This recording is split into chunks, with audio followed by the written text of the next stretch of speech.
Now, I'm sure like many of you, you were so excited to get your Instant Pot and then you realize, oh, this is a little intimidating. I'll be honest, mine sat in my box for about 3 months before I dared to finally open it. So these tricks are for those who are kind of starting out, who have never really used an Instant Pot. And if you haven't, get your Instant Pot out of your box, and I'm telling you, once you use it, it will change your life. Here are my 10 don'ts when using the Instant Pot.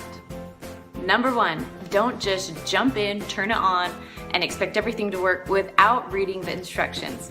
The instructions are the most important thing when using your Instant Pot. I know this sounds ridiculous, but there are so many who don't use it. So please use the instructions. Now, in case you didn't know, the Instant Pot is not a slow cooker. You can't turn it on and expect it to pressurize and cook like a slow cooker can. You need at least a half a cup to a cup of water in the pressure cooker or it won't work. Now, there is a little knob at the top of your pressure cooker, which is for venting or sealing. So you have to make sure it's always on sealing, or again, your pressure cooker will not pressurize and it will not cook.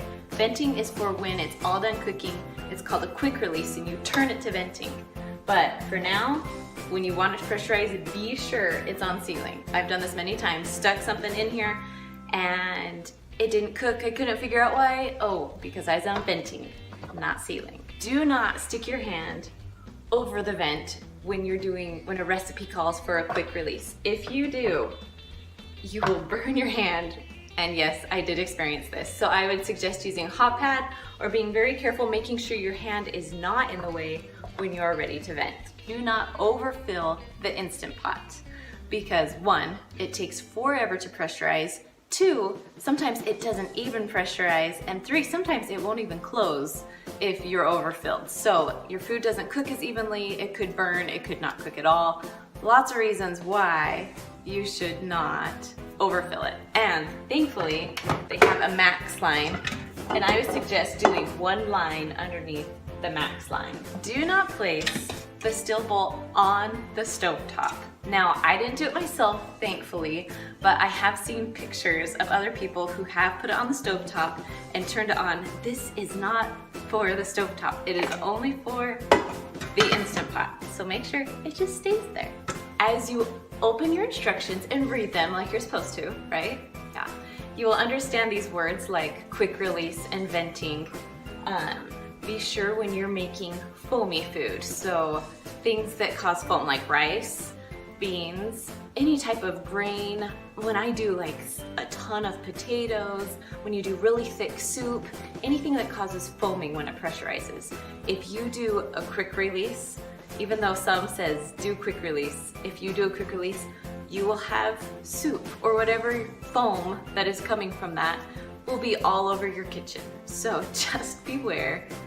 When it's a foamy recipe, be sure you can do quick release. I'll show you real quick.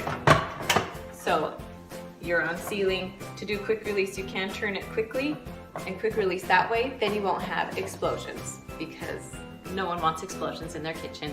I've done it multiple times. It's awful to clean up. This is kind of an obvious one, but I've done it before, so that's why it's on the list. You can plug this baby in, you can have it all set up, but if you do not set the timer, it is not gonna pressurize and you're gonna be ready for dinner in about a half an hour and realize you forgot to set the timer and your food is not cooked. So be sure to always set the timer on your Instant Pot. Most people, when they get their Instant Pot and they get an awesome recipe, they're so excited because, oh, it only takes 20 minutes. Well, just be sure to add an extra 10 to 20 minutes onto that final time because it really does take 10 to 20 minutes for it to pressurize. People get frustrated and are angry at the people who write the recipes.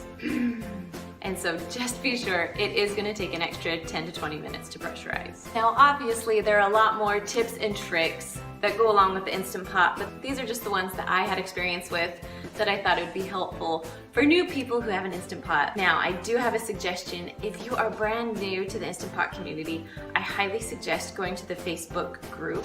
It's called Instant Pot Recipes. They literally have hundreds of recipes you can try that people actually have tried and taken pictures and share with you. It's a great group to be a part of. So if you're new to that, go check out that Facebook group. Well, I hope these Instant Pot don'ts can help you as you're making recipes for your family. Be sure to give us a big thumbs up or a comment if you like our Instant Pot post, or if you want to see more Instant Pot recipes. And don't forget, if you haven't done it, subscribe to our channel. All right, guys, we'll see you later.